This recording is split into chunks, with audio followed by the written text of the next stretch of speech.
संत दर्शनी हाला पद्मनाभ जोडिला पद्मनाभ जोडिला पद्मनाभ जोडिला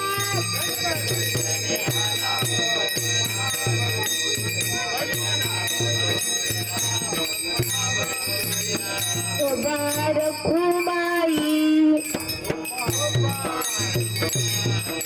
विठोबा रखुमाई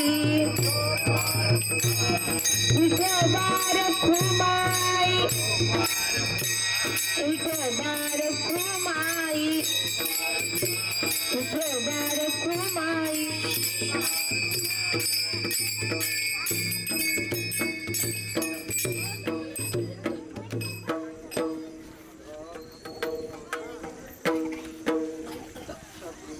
सगळ्यांनी आपापले लहान मुलं जवळ घेऊन बसा. विठोबा रखुमाई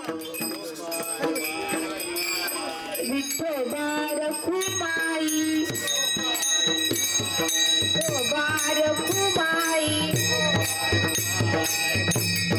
विठोबा रखुमाई विठोबा रखुमाई विठोबा रखुमाई हरि जय जय विठोबा रखुमाई विठोबा रखुमाई विठोबा रखुमाई विठोबा रखुमाई विठोबा रखुमाई विठोबा रखुमाई विठोबा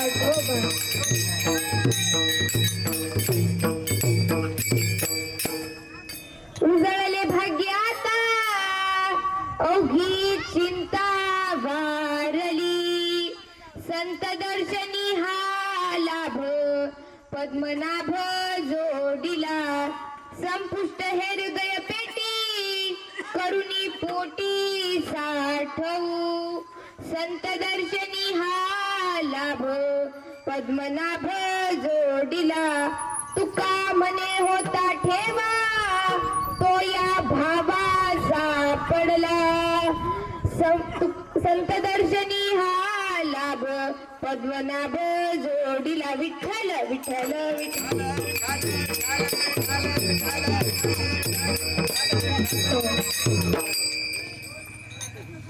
वक्रतुंड महाकाय सूर्यकोटी समप्रभ निर्विघ्नं कुरु मे देव सर्वकार्येषु सर्वदा गुरुर ब्रह्मा गुरुर विष्णु गुरुर देवो महेश्वरा गुरुर साक्षात् परब्रह्म तस्मै श्री गुरवे नमः नमो जन्मभूमी जिथे जन्मले मी नमो आर्य भूमी जिथे वाढले नमो अलंकापूर भूमी जिथे ज्ञान पावित झाले मी महायोग पीठे तटे भीमरत्यं वरं पुंडलिकाय दातुं मुनीन्द्रे समागत्य तिष्ठन्तमानन्द कंदं परब्रह्मलिंगं भजे पांडुरंगं पांडुरंगा करू प्रथम नमो दुसरे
पांडुरंग करू प्रथम नमन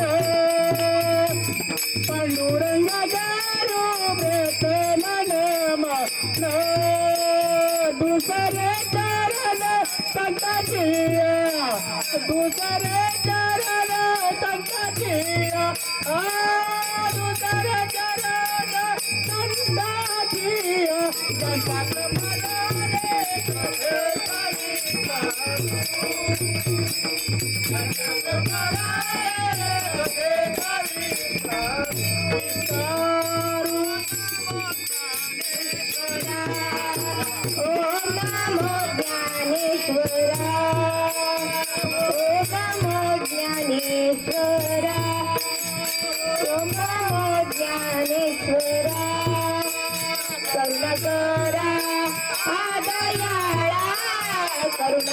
ईश्वरा आदयाळा तुमचा अनुग्रह लाभलो तुमचा अनुग्रह लाभलो. ओम नमो ज्ञानेश्वरा करुणा करा दयाळा तुमचा अनुग्रह लादलो पावन झालो चलाचरी. उजळले भाग्य आता उगी चिंता वारली संत दर्शनी हा लाभ पद्मनाभ जोडीला. संपुष्ट हे हृदय पेटी करुणी पोटी साठो तुका म्हणे होता ठेवा तो या भावा सापडला. प्रस्तुत प्राप्त प्रसंगी प्राप्त स्थोडी कीर्तन रूपी सेवेसाठी निवडलेला अभंग जगदवंदनीय जगद्गुरु तुकोबाराय यांचा असून तुकोबाराय काय सांगतात या अभंगातून तर उजळले भाग्य आता अवघी चिंता बारली संत दर्शनी हा लाभ पद्मनाभ जोडीला. आपलं भाग्य उजळले का उजळले तर संत ब्रह्मांड नायक बाळूमामा आपल्या जेऊर गावामध्ये आलेत. आपल्या सर्व जेऊर गावकऱ्यांचं भाग्य उजळले. पूर्वजन्मीचा ठेवा कुठेतरी आता उघडलाय आणि ब्रह्मांड नायक बाळूमामांनी आपल्या गावात आगमन केले. संत दर्शनी हा लाभ पद्मनाभ जोडीला. संतांचं दर्शन झालं त्यांच्या पदाचं दर्शन झालं हा लाभ आपल्याला झालाय. संपुष्ट हे हृदयपेटी करून पोटी साठो संपुष्ट हे हृदयपेटी करून पोटी साठो. आपण त्यांचं चरण म्हणजे श्री संत ब्रह्मांड नायक बाळूमामांचं चरण आपल्या हृदयात एक पेटी करून त्यात ठेवून त्याचं स्मरण केलं पाहिजे. तुका म्हणे होता ठेवा तो या भावा सापडला. पूर्वजन्मीचा काहीतरी ठेवा होता आपला पूर्वजन्मीचं काहीतरी पुण्याई होती त्यामुळे आज आपल्या गावामध्ये संत ब्रह्मांड नायक बाळूमामा आले त्यांचं दर्शन आज आपल्याला झाले. विठ्ठल विठ्ठल. काय सांगतात प्रथम चरणात तुकोबाराय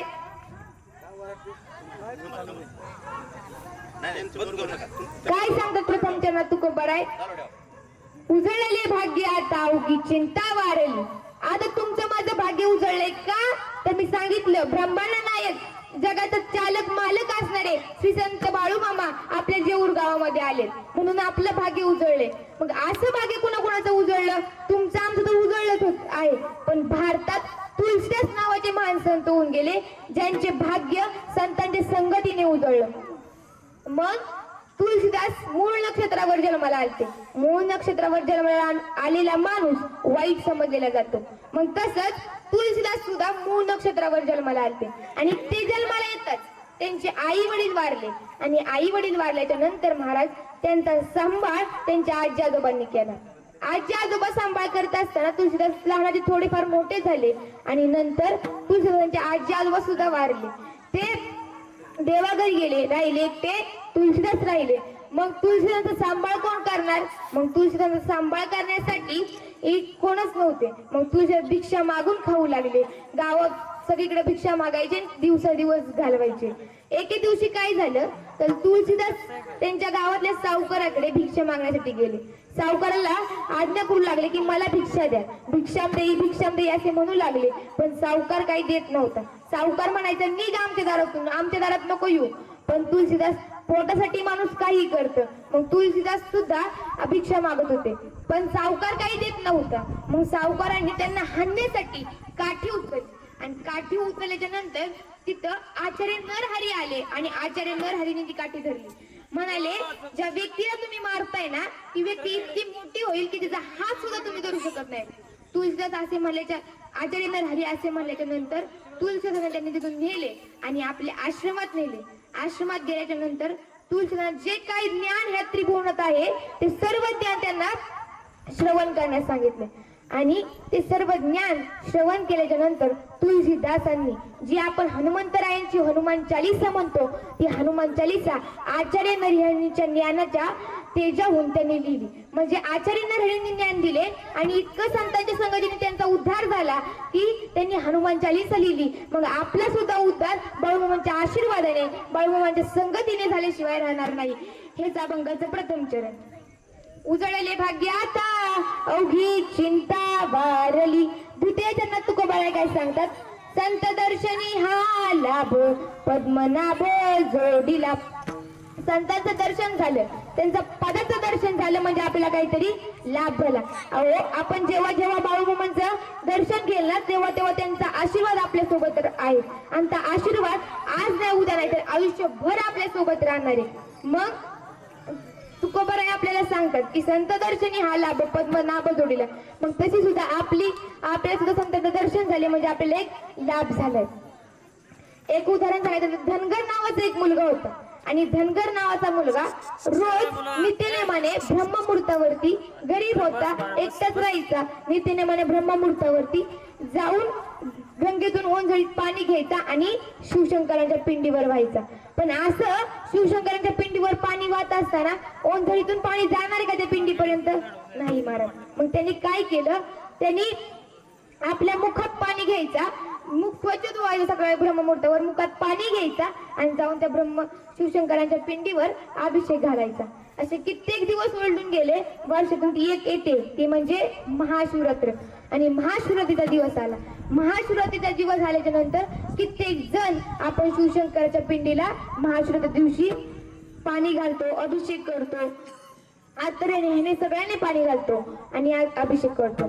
तसंच एक राजा होता आणि तो राजा आला आणि त्या शिवशंकरांच्या पिंडीला अभिषेक घालत होता. ब्रह्ममुहूर्तावर हे सगळं चाललं होतं. तेव्हा महाशिवरात्र म्हणलं शिवशंकर आणि त्यांची पत्नी म्हणजेच पार्वती माता हे भ्रमण करत असताना पार्वती माता शिवशंकरांना म्हणतात काय तर बघा शिवशंकर तुमची आराधना किती करतात ते लोक, किती तो राजा तुमचे किती पूजा अर्चा करतो, किती किती किती महागड्या अत्तरांनी तुमचा अभिषेक करतो.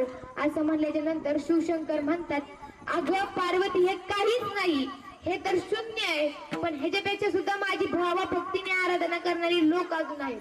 मग असं पार्वती शिवशंकर म्हणल्याच्या नंतर त्या राजाचा अभिषेक चालू होता आणि ब्रह्ममुहूर्तावर हा धनगर नावाचा मुलगा उठला आणि आपला मुखात पाणी घेऊन मंदिराकडे चालला होता. मंदिरापाशी आला. आता राजा म्हणल्यावर राजाचे शिपाई तर असणारच ना. मग त्या राजाचे शिपाई त्या मंदिराच्या बाजूने वेढा घालून थांबले होते, कुणालाच आत येऊन द्यायचं नाही का तर महान मोठ्या राजाचा अभिषेक चालला होता. मग असं चालू असताना राजाच्या त्या मंदिरात कुणालाच येऊन देत नव्हते ते शिपाई का तर राजाचा अभिषेक चाललाय म्हणून. तेवढा तर धनगर नावाचा मुलगा आला आणि तो म्हणाला मला आज जाऊ दे, त्याला तर बोलता येणार. ते म्हणले हे काय मुख आहे, पण त्यांच्या तोंडात काय होतं तर पाणी होतं आणि नंतर ते सेवक त्याला जाऊन देत नव्हते. तेव्हा शिवशंकरांनी वायुदेवांना आव्हान करून पार्वती मातेच्या बोलण्यावरून वायुदेवांना आव्हान केलं आणि म्हणाले की आता मला माझ्या भक्तांची परीक्षा घ्यायची, त्यामुळे तुम्ही मला इथं सहाय्यता करा.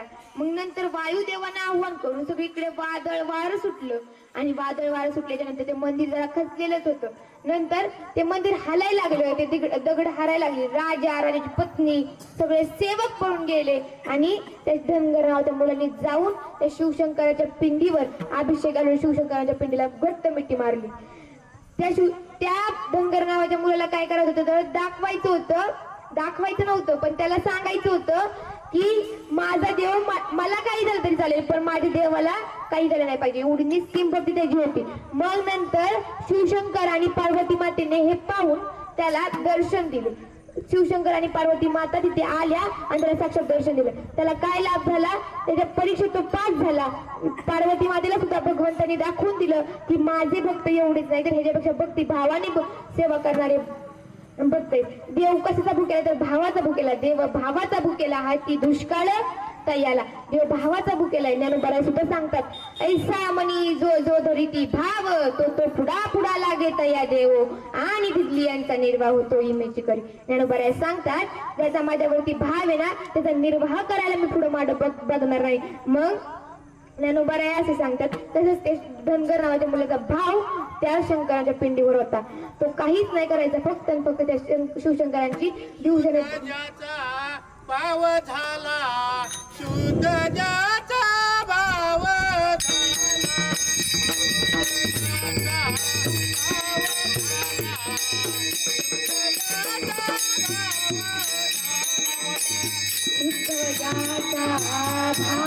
झाला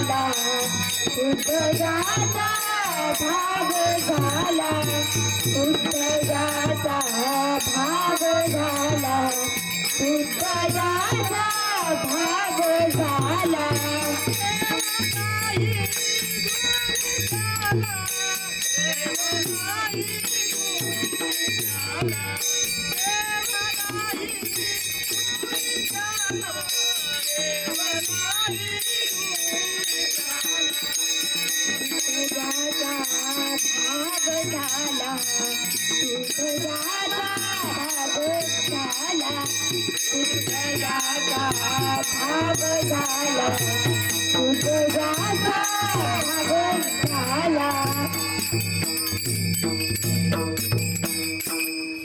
शुद्ध ज्याचा भाव झाला धुरी नाही देव त्याला. आपला भाव कसा आहे मग? शुद्ध भाव आहे. म्हणून श्री संत ब्रह्मांड नाईक बाळूमामा आपल्या गावात आलेत.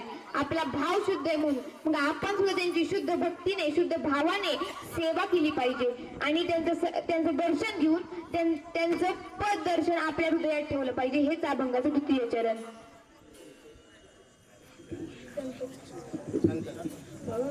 दर्शनी हाला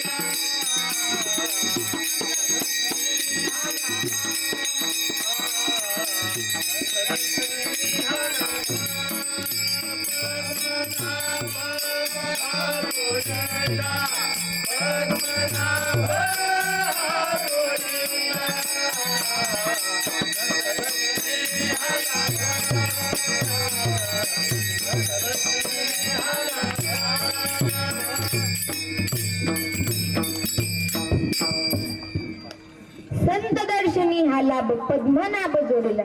आपल्याला सुद्धा संतांचं दर्शन झाले म्हणजे आपल्याला काय झालंय तर लाभ झालाय. तृतीय चरण तुकोबाराज सांगतात संपुष्ट हे हृदय पेटी करून पोटी साठो.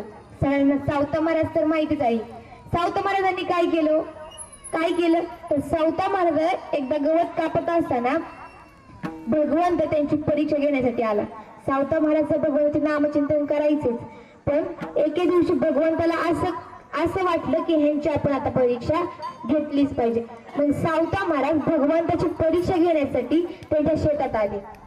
भगवंत सावता महाराजांची परीक्षा घेण्यासाठी त्यांच्या शेतात आले आणि भगवंत कसे आले तर भगवंतांनी त्यांच्या मागे ज्ञानदेव आणि नामदेव हे पळत होते. ते म्हणाले भगवंत म्हणाले की माझ्या मागे चोर लागले सावता म्हणाला पण जागा दे. आणि असं म्हणल्याच्या नंतर सावता महाराजांनी आपल्यासारखा व्यक्ती म्हणाला असता की इकडे लपा तिकडे लपा पण सावता महाराजांनी मागचा पुढचा विचार न करता हातातल्या विळ्याने आपली छाती कापली आणि आपल्या छातीच्या आत भगवंताला लपण्यास जागा दिली. म्हणजे एवढी श्रेष्ठ भक्ती सावता महाराजांची होती. त्यांनी नामचिंतन तर करायचेच पण भगवंताला कुठं जागा दिली तर आपल्या हृदयात जागा दिली. सावता महाराज इतकं नामचिंतन करायचे. सावता महाराजांच्या कांदामुळा भाजीतून काय विठ्ठई विठ्ठई असा आवाज यायचा. इतकं नामचिंतन सावता महाराज करायचे. मग रामायणात पाहिलं गेलं तर श्रीराम प्रभू आणि हनुमंतराय. श्रीराम प्रभू जेव्हा वनवासावरून आले जेव्हा अयोध्येमध्ये आले तेव्हा सीता माता आणि श्रीराम प्रभू यांनी बक्षीस वितरणाचा कार्यक्रम केला. ज्यांनी वनवासात मदत केली त्यांना काही ना काही ते द्यायचं. मग हनुमंतरायांनी सुद्धा मदत केली की सीता मातेला शोधण्याची. पण तेव्हा हनुमंतरायांना न बक्षीस देता श्रीराम प्रभूंनी सर्वांना बक्षीस दिले पण हनुमंतरायांना दिले नाही. मग नंतर सीता मातेने श्रीकृष्णाला प्रश्न विचारला का हो तुम्ही सर्वांना बक्षीस दिले सर्वांना तुम्ही आशीर्वाद दिले आशीर्वादातून तुम्ही बक्षीस सुद्धा दिली सर्व काही दिलं पण ज्यांनी हनुमंतरायांनी मला शोधण्यास मदत केली त्यांना तुम्ही काहीच नाही दिलं. तेव्हा श्रीराम प्रभू म्हणाले अगं हनुमंतरायांना काय देण्याआधी हनुमंतरायच मी आहे. हनुमंतराय माझा डावा उजवा हात आहे. मग त्यांना त्यांचं ऋण मी कुठून व्यक्त करू एका बक्षिसातून. ते मला योग्य नाही वाटलं म्हणून मी त्यांना बक्षीस नाही दिलं आणि त्यांना त्याची आस पण नसेल किंवा माझ्याकडून त्यांना बक्षीस भेटावं म्हणून. हनुमंतरायांना तर आस नव्हतीच पण सीता मातेने परत हनुमंतरायांना विचारलं हो हनुमंतराय तुम्हाला राग नाही का आला प्रभू श्रीरामांचा? ते म्हणाले काय? तर हनुमंत सीता माता म्हणाल्या की त्यांनी सगळ्यांना बक्षिस दिली, सगळ्यांना शुभ आशीर्वाद दिले, सगळ्यांना काही ना काहीतरी दिलं, पण तुम्हाला काहीच नाही दिलं. तुम्ही तर किती साथीला होता, किती प्रोत्साहित केलं तुम्ही त्यांना. पण हनुमंतराय म्हणाले, अहो सीता माता, श्रीराम प्रभूंनी मला बक्षीस देण्यापेक्षा श्रीराम प्रभूच माझ्या बक्षीस त्याने छाती फाडून दाखवलं की श्रीराम प्रभू माझ्या छातीत आहेत. मग तसं आपण सुद्धा भगवंताला आपल्या हृदयात ठेवलं पाहिजे. पुष्ट हे हृदय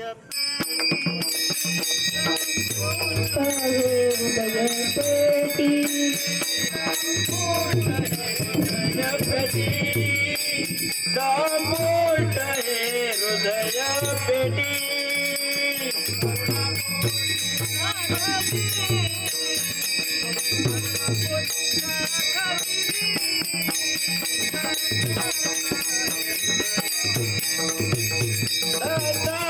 दर्शने हाताव कर्णापोटीचा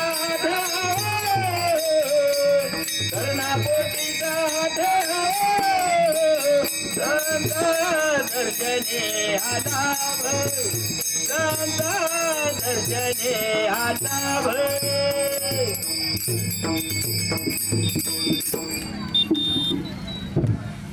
संपुष्ट हे हृदय पेटी करून पोटी साठव.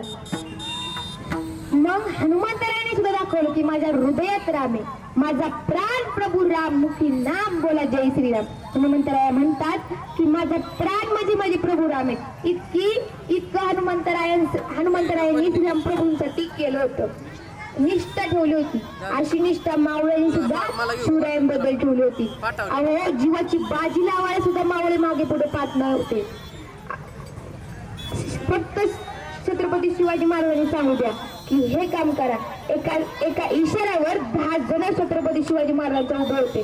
म्हणजे एवढी निष्ठा मावळ्यांची शिवरायांवर होती. काही नाही केले शिवरायांनी, मावळ्यांनी शिवरायांसाठी. अहो बर्जी नाईकांनी आपल्या शिवरायांसाठी फकीर रांगेत सुद्धा उभे राहिले, जे की स्वराज्यासाठी इच्छा पाहत होते, स्वप्न पाहत होते. त्यांनी मागचा पुढचा विचार न करता आपल्या शिवरायांसाठी स्वराज्याच्या स्थापनेच्या वेळेस फकीर रांगेत उभे राहिले.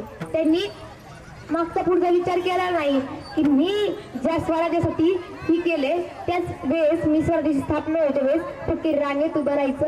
बर्जी नाईक म्हणजे स्वराज्याचा गुप्तेर होते. जेव्हा छत्रपती शिवाजी महाराजांचा पैलू मंत्र होते त्यातले बर्जी नाईक होते. अहो जीवनात त्याग म्हणजे हे जर काय पाहायचं असेल तर समोर इतिहास आहे ना बर्जी नाईकांचा. 10 दिवसांना पाण्याशिवाय राहायचे, महिनाभर एकाच झाडावर दबा धरून बसायचे. धावायला लागले तर बाळाच्या कामपडीत मारल्यासारखे धावायचे, कोणाच्या डोळ्यात खुशाल उडी मारायचे. तलवार, भाला, पट्ट्या, विट्ट्या, धनुष्य असे काही चालवायचे. समोर महासागरी उदरत शत्रूच्या राणीवशात जाऊन राहू शकत होते. तर खुद्द औरंगजेबाच्या दरबारात जाऊन त्याला कवायती ऐकून बक्षीस घेऊन यायचे ते म्हणजे बर्जी नाईक. माणूस म्हणाल तर माणसाचा एकही गुण नाही, आणि जनावर म्हणाल तर दिसतो माणसासारखा. प्रत्येक गोष्टी अचूक निर्णय, साधं नियोजन आणि स्वतःच्या देखरेखीखाली प्रत्यक्ष गोड. ज्या बायकोने 7 जन्माचं बंधन बांधलं ना, त्या बायकोला सुद्धा माहित नव्हतं की ज्याला आपण पती केलंय ना तो पती साक्षात भगवंताचा म्हणजे शिवरायांचा गुप्तहेर आहे. मग ज्या बायकोने 7 जन्माचं बंधन बांधलं त्याला माहित नव्हतं, मग घरच्याला सुद्धा लांबच राहिलं. म्हणून ते एवढं मावळ्यांनी शिवरायांना आपलं ही दिलं होतं, कारण शिवराय म्हणून ते पूर्व दिशा होती. म्हणून तर आज आपण बाळूमामांची पालखी आणून आपल्या गावामध्ये एवढा मोठा उत्सव साजरा करू शकतो.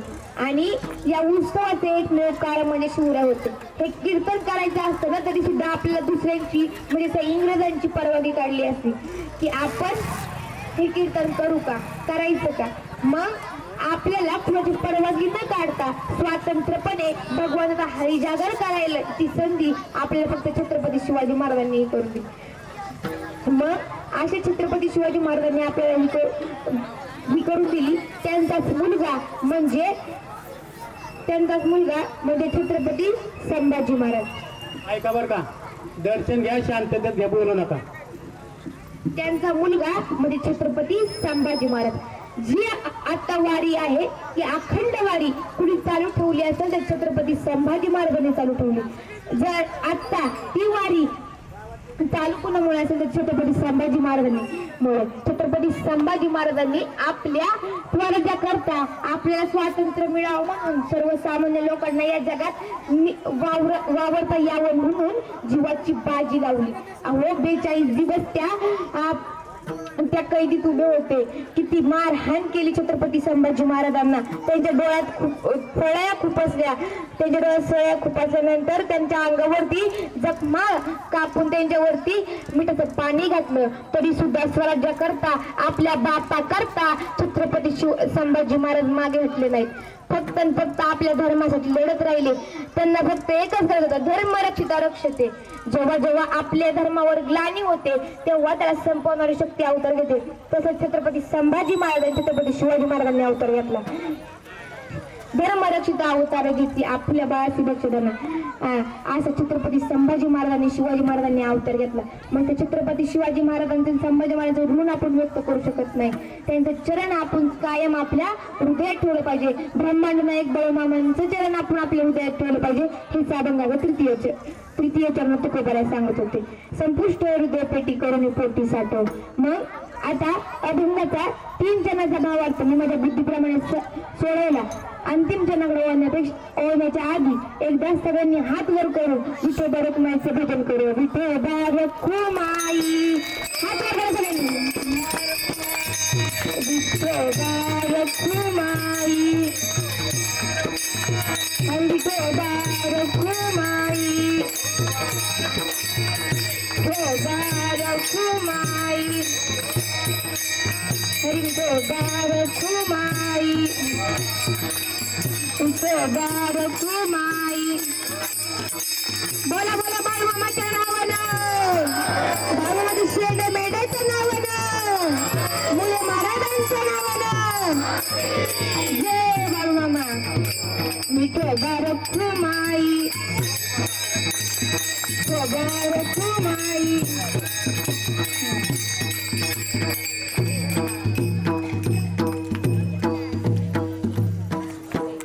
उजळले भाग्याता अवघी चिंता बारली. संत दर्शनी हा लाभ पद्मनाभ जोडीला. संपुष्ट हे हृदय पेटी करुणी पोटी साठवू. संत दर्शनी हा लाभ पद्मनाभ जोडीला. विठ्ठल विठ्ठल.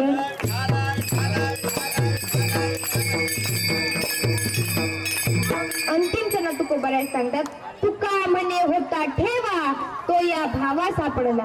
आपला पूर्वजन्मीचा काहीतरी ठेवा आहे आणि तो आज आपल्याला कुठेतरी उलगडून सापडलाय. म्हणून संत ब्रह्मांड नायक बाळूमामांचं दर्शन आज आपल्याला घडणार आहे. म्हणजे आपला ठेवा आज उघडलाय समजायचं. आपलं आज भाग्य उजळलंय आणि आपल्याला ब्रह्मांड नायक बाळूमामांचं दर्शन झालंय. दर्शनात इतकी ताकद असते महाराज. कित्येक जन्मांचं पाप आपलं नष्ट होत असतं. ब्रह्मांड नायक बाळूमामांना आपल्या जेऊरगावची भक्ती श्रेष्ठ होती म्हणून इथे यावंच लागलं. एक कवी एका ठिकाणी म्हणतात, या जन्मयोग यावा एक शब्द खरा व्हावा. माझं मरण येण्याआधी मला बाळूमामा दावा. एक कवी म्हणत होते की मला माझं मरण येण्याआधी मला बाळूमामा दावा. पण आपलं भाग्य उजळले का तर बाळूमामा साक्षात आपल्या इकडे आले तर आपल्या सर्वांना शुभ आशीर्वाद देतात. म्हणजे आपला भाग्याचा उदय कुठेतरी आता झालाय असं समजायचं. मग अशा बाळूमामाचा जन्म कसा झाला? बाळूमामाच्या आईचं नाव म्हणजे सत्यवा माता आणि सत्यवा मातेचं माहेर म्हणजे आपाची वाडी आणि आपाच्या वाडीच्या माहेराचं ग्रामदैवत म्हणजे हलसिद्धनाथ. आणि तो बाळूमामा विजय ग्रंथ सांगतो, तो हरिसिद्धनाथापाशी व्रत धरोनी एकादशी तेने प्राथिला नवमासी यात्रा समयी. म्हणजे हरिसिद्धनाथाची यात्रा असताना एकादशी होती आणि एकादशी दिवशी हरिसिद्धनाथाची यात्रा होती आणि यात्रेला बाळूमामांची आई म्हणजे सत्यवा माहेरला जाणार होती.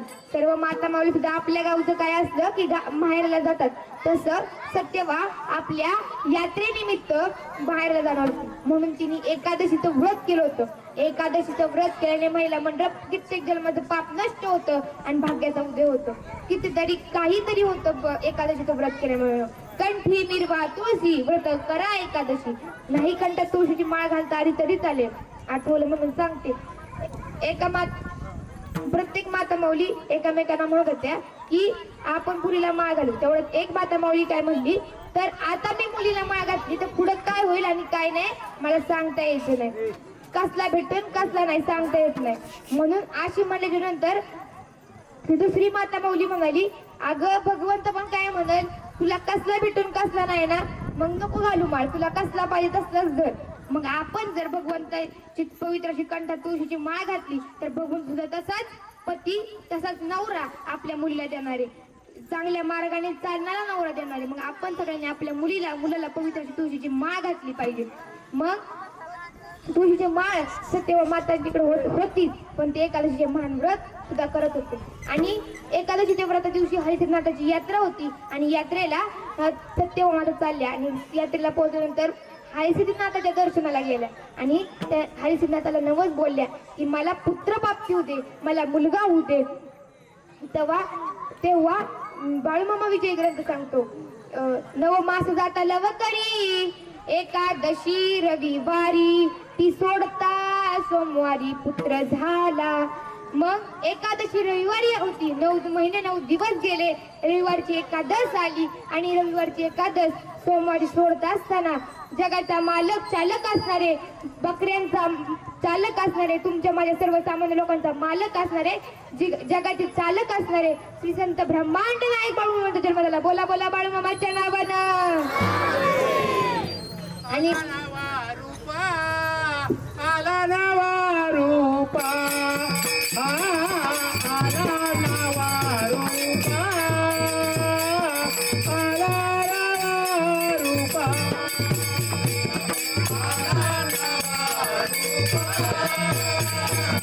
आला नवा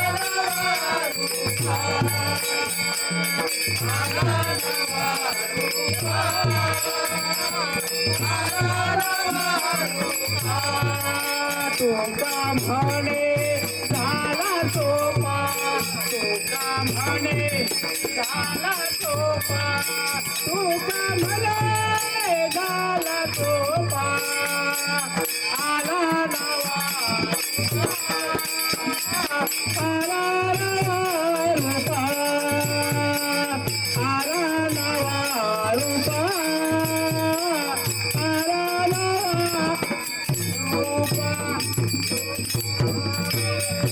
झाला सोपा, तुका म्हणे झाला सोपा, तुका म्हणे झाला सोपा, तुका म्हणे झाला सोपा, आला नवा रूपा, आला नवा रूपा, आला नवा रूपा, आला नवा रूपा.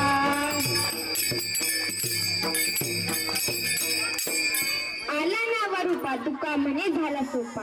मग ब्रह्मांड नायक बाळूमामांचा जन्म झाला. कुणाचा जन्म झाला तर जगाच्या मालक चालकाचा जन्म झाला. म्हणजे ब्रह्मांड नायक बाळूमामा जन्माला आले. पण कुणाचा अवतार जन्माला आले तर श्री शंकरांचा अवतार जन्माला आले. श्री शंकर कुठे राहतात तर कैलासात राहणाऱ्या स्मशानात राहणाऱ्या श्री शंकरांचा अवतार ब्रह्मांड नायक बाळूमामांचा होता. कैलास राणा शिवचंद्र मोळी, परींद्र माता मुकटी जळाली, कारुण्य सिंधू भवदुःख हारी, तुझ वीर शंभो मज कोण तारी.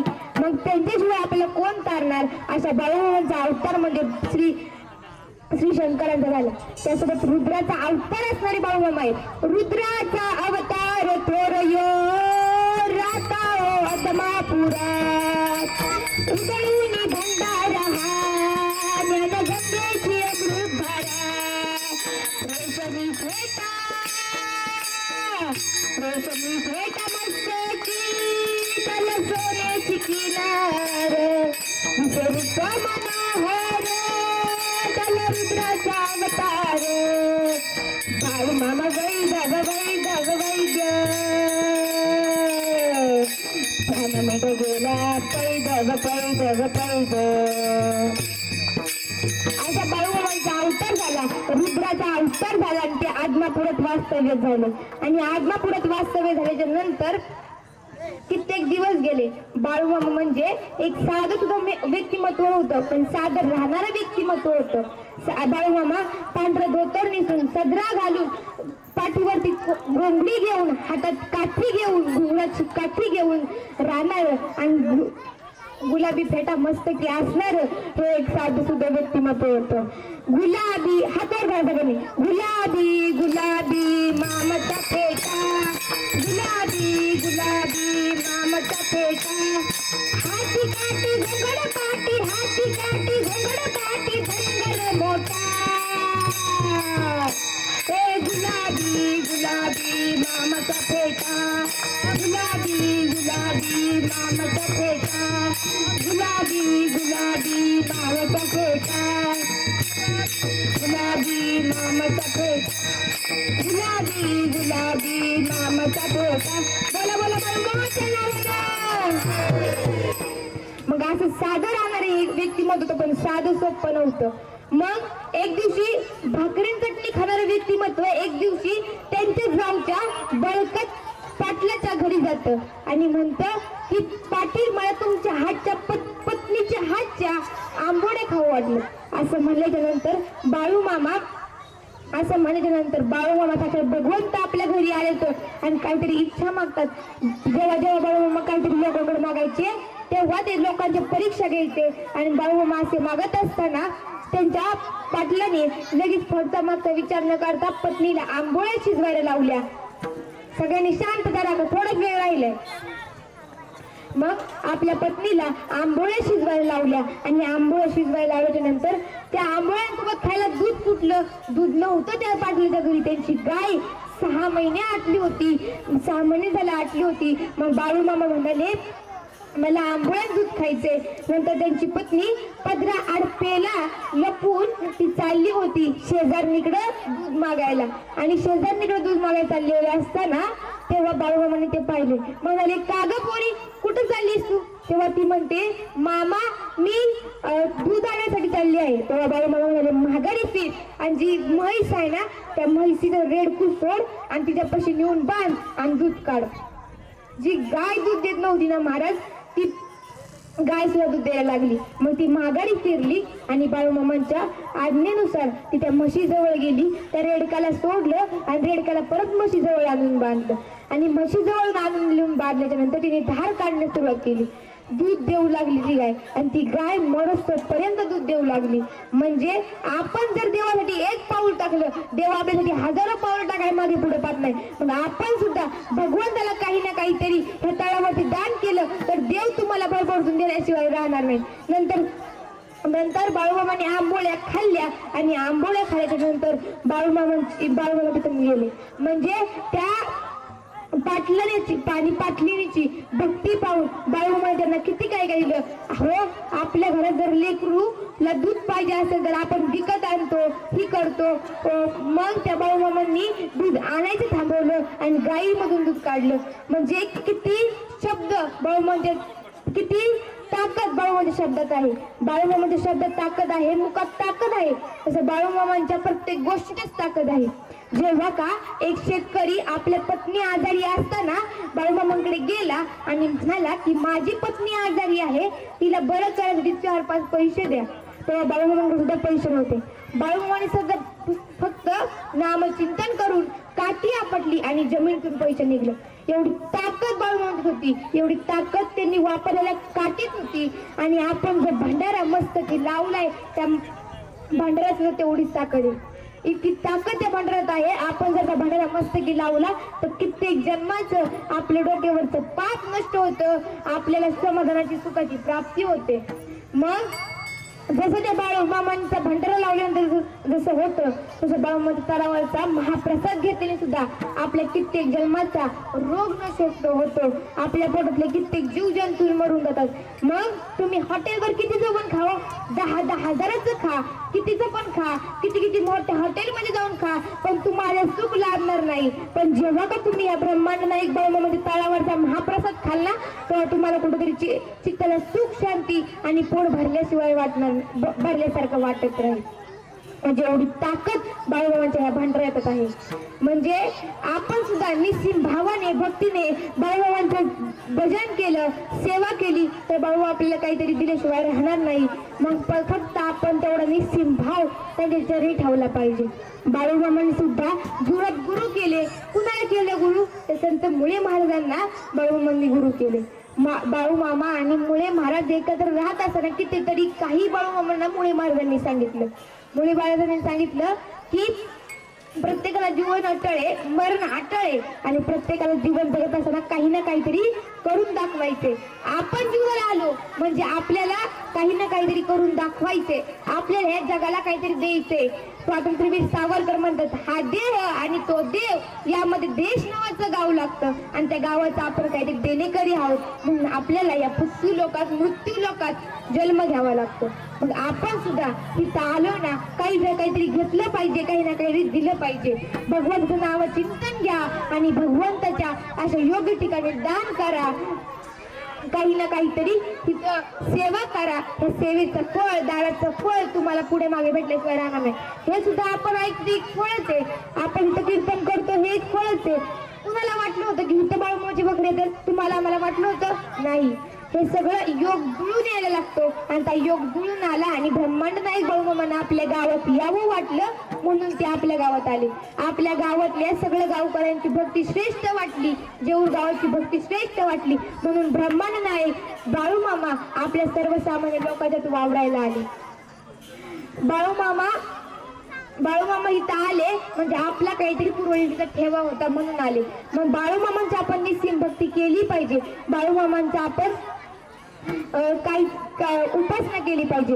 एक चंदूलाल शेठ होते आणि चंदूलाल शेठच्या घरी बाळूमामा जास्त खोड्या करू लागले, एकांतात राहू लागले, भूत पिशाच्या गोष्टी ऐकू लागले. म्हणून बाळूमामांच्या आईने आणि वडिलांनी म्हणजे सत्यवा मातेने आणि मायाप्पा पित्याने त्यांना चंदूलाल शेठच्या घरी सोडलं. आणि चंदूलाल शेठच्या घरी सोडलं मग चंदूलाल शेठ त्यांना सांभाळ करू लागले. आणि चंदूलाल शेठची गाई चारा खात नव्हती, पण बाळूमामांच्या प्रेमाने साक्षात ब्रह्मांड नायक म्हणजेच बाळूमामा चारा चारतात म्हणल्यावर गाई खाणारच ना. मग गाईने चारा खाल्ला आणि गाई रोज चारा खाऊ लागली, पोळभर ते बाळूमामाच्या हातून चारा खायला लागली. आणि जेव्हा चंदूलाल शेठच्या घरी ब्रह्मांड नायक बाळूमामा होते तेव्हा चंदूलाल शेठच्या पत्नीने त्यांना एक पितळाची ताटली, तांब्या, वाटी त्यांना रोज जेवण्याकरता दिलं होतं. रोज तुम्ही त्याच ताटात जेवायचं, तुमचं तुम्ही धुवायचं. असं रोज ते जेवत असताना जेव्हा बाळूमामा त्या खोलीत नसायचे तेव्हा त्या ताटातून भंडाऱ्याच्या कलरचा प्रकाश निघायचा. भंडाऱ्यासारखा प्रकाश त्या ताटातून सगळ्या खोलीत निघायचा. आणि असे कित्येक दिवस गेले. एक दिवशी चंदूलाल शेठची पत्नी तिथं आली, बाळू करत काहीतरी काम सांगण्याकरता.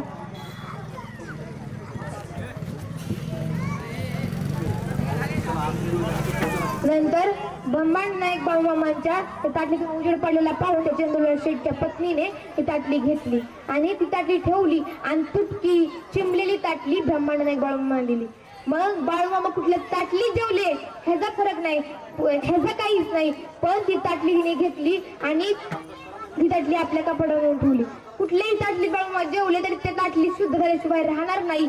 आणि ती ताटली सुद्धा चिमणी तुटली ताटली सुद्धा त्यातून सुद्धा प्रकाश पडू लागला, तिथून सुद्धा उजेड पडू लागला. म्हणजे बाळूमामा जिथे जिथे वास्तव्य करत होते तिथे सुगंध दरवळत राहायचा, त्यांचे शुद्ध विचार तिथे दरवळत राहायचे. आज आपल्या इथे सुद्धा बाळूमामा आले म्हणजे आपलं जेऊरगाव कुठेतरी पवित्र झाले. आणि श्री क्षेत्र जेऊरगाव शंकर महाराजांच्या आशीर्वादाने, शंकर महाराजांच्या पदस्पर्शाने पवित्र तर आहेच, पण आज बाळूमामांच्या पदस्पर्शाने श्री क्षेत्र जेऊरगाव पवित्र झालेलं आहे. मग आज त्याच बाळूमामांची पुण्यतिथीचा कार्यक्रम आहे. मग अशा बाळूमामाने देह ठेवला, पण देह ठेवताना बाळूमामा मला म्हणाल, बाळूमामा आपल्या सेवकांना किंवा आपल्या सोबतदारांना म्हणाले की माझा देह संपायच्या आधी, माझा श्वास संपायच्या आधी मला पंढरीश पांडुरंग परमात्मा दाखवा. आणि बाळूमामा शेवटच्या श्वासापर्यंत सुद्धा जप माळ करत होते, सतत भगवान चिंतन करत होते. म्हणजे आपण जर मरता क्षणी भगवानचं चिंतन केलं तर आपण नक्कीच वैकुंठात जाऊ. श्रीकृष्ण कुरुक्षेत्रावर अर्जुनाला गीता सांगत असताना एक श्लोक सांगतात, अंतकालेचे मामे व स्मरण मुक्ता कलेवर या प्रयाती समद्भावम याती नास्त्रित्र संशय. श्रीकृष्ण सांगतात, जो जो व्यक्ती मृत्यू समयी माझे स्मरण करतो तो माझ्या तत्वात विलीन झाल्याशिवाय राहत नाही. मग आपल्या पूर्वजन्माचं काहीतरी ठेवाय म्हणून आज आपल्याला तिथं बाळूमामांचा उत्सव साजरा करण्याचं पुण्य लाभलं. हेच अभंगाचं अंतिम चरण म्हणजे तुका म्हणे होता ठेवा तो या भावा सापडला. ज्यांनी मला कीर्तनात साथ दिली ते असणारे यशवंत भाव, खरं ते तुम्ही आभार मानते. आकांतापासून मला साथ दिली मग सर्वांचे आभार मानते आणि इथंच माझ्या कीर्तन रूप सेवेला पूर्व देते. जय विठ्ठल, जय जय विठ्ठल. ज्ञानेश्वर माऊली, ज्ञानराज माऊली तुकाराम. जय विठ्ठल.